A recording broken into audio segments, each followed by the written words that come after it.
Nous sommes le 8 mai, jour de commémoration en France de la victoire des Alliés contre l'Allemagne nazie. Et comme le veut l'usage, le président de la République a ravivé la flamme du soldat inconnu. Le chef de l'État a déposé une gerbe de fleurs devant sa tombe au pied de l'Arc de Triomphe à Paris.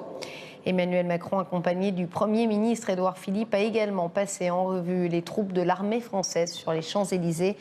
Parmi ses prédécesseurs, Nicolas Sarkozy était présent, mais pas François Hollande. Et en cette journée historique, le régiment Immortel organise sa propre commémoration dans les rues de Paris. Un défilé qui rend hommage aux soldats morts pendant la guerre et qui ont servi dans l'armée rouge. Une jeune tradition née en Russie en 2012. Bassem Chebi.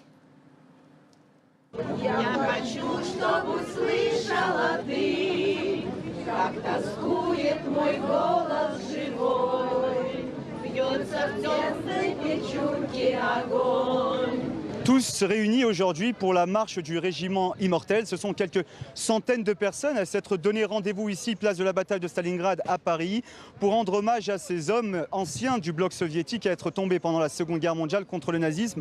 Alors avec nous aujourd'hui, monsieur Shepelov, qui est un des coordinateurs de cette marche. Bonjour monsieur, est-ce que vous pouvez nous expliquer qu'est-ce qu'on fait là aujourd'hui? Quel est le but de cette organisation? C'est la 4e fois qu'on organise ce défilé en France. Il aura lieu dans 10 villes aujourd'hui. Pour nous, c'est une occasion de commémorer la mémoire, pour souvenir de nos ancêtres qui sont morts au combat contre le nazisme, pour commémorer toutes les victimes du nazisme lors de cette guerre et pour annoncer que nous sommes contre la guerre, nous sommes pour la paix, nous sommes pour la solidarité. Ils sont de plus en plus nombreux ici sur cette place de la bataille de Stalingrad à Paris pour rendre hommage à leurs ancêtres tombés pendant la guerre. Tous ces pays dans l'ancien bloc soviétique sont venus avec des drapeaux, ils sont venus en famille, souvent avec des enfants très jeunes, tous avec leur histoire, avec leurs témoignages souvent très émouvants. On a pu recueillir quelques-unes de ces histoires. Écoutez. Mon grand-père, il était pilote d'avion, il était battu, il est resté 24 heures dans la mer et après il a attendu le moteur de bateau, il a pensé que c'est les Allemands qui viennent les récupérer et ils avaient l'ordre spécial de ne pas devenir prisonnier. Donc il a déjà préparé son pistolet pour se tuer et finalement ça s'est bien fini, c'était les pêcheurs russes qui les récupéraient. Il l'a vu après la guerre.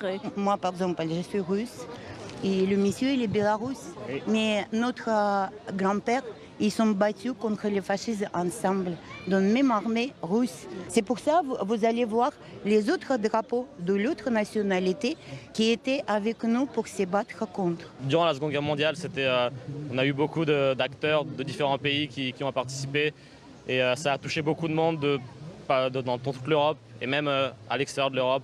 Donc forcément, on a beaucoup de monde aujourd'hui qui sont rassemblés de différentes nationalités, de différentes ethnies. Ça fait vraiment chaud au cœur de voir tout ce monde-là, de différents horizons se rassembler pour une même cause.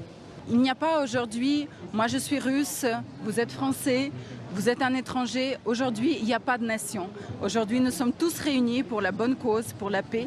C'est une marche pacifique et j'ai envie aussi qu'elle marque un petit peu l'esprit des étrangers. Je suis aujourd'hui accompagnée de mon mari, qui est le vice-président de l'association Mir Franco-Russe. Oui. Je l'ai amené aujourd'hui aussi. Donc voilà, c'est vrai que j'étais fière aussi de l'amener et de lui montrer un petit peu cette solidarité qui existe parmi tous les Russes et les Français en même temps. On vient de la Kazakhstan, c'est un pays indépendant, ancienne Union soviétique, d'accord. Donc tous les gens de l'Union soviétique, ils ont participé à la Deuxième Guerre mondiale et c'est eux qui ont parti une grande partie de victoire. Qui est cette personne en photo? Ça, c'est mon grand-père, de côté de ma mère. Donc elle était jusqu'à Bulgarie, Roumanie, il vient de Kazakhstan. Elle a quitté la maison sans autorisation de ses parents parce qu'il n'a pas eu 18 ans. Et elle est partie de Moscou jusqu'à Roumanie. Donc elle a libéré l'Ukraine, elle a libéré la Bulgarie et Roumanie. Après elle était blessée, il est rentré chez lui. Voilà. Alors comme vous avez pu l'entendre, des témoignages divers et variés, souvent très émouvants, de ces gens venus en nombre ici, place de la bataille de Stalingrad à Paris, pour rendre un dernier hommage à ces soldats morts pendant la Seconde Guerre mondiale. Alors comme vous pouvez le voir, le cortège a commencé, les manifestants ont commencé à défiler. Pour eux, c'est direction le cimetière du Père-Lachaise, où un dernier hommage va être rendu à ces soldats morts pour la France devant le monument aux partisans soviétiques morts pour la France pendant la Seconde Guerre mondiale. Et place maintenant justement à notre page spéciale sur les commémorations de la victoire de 1945 en Russie.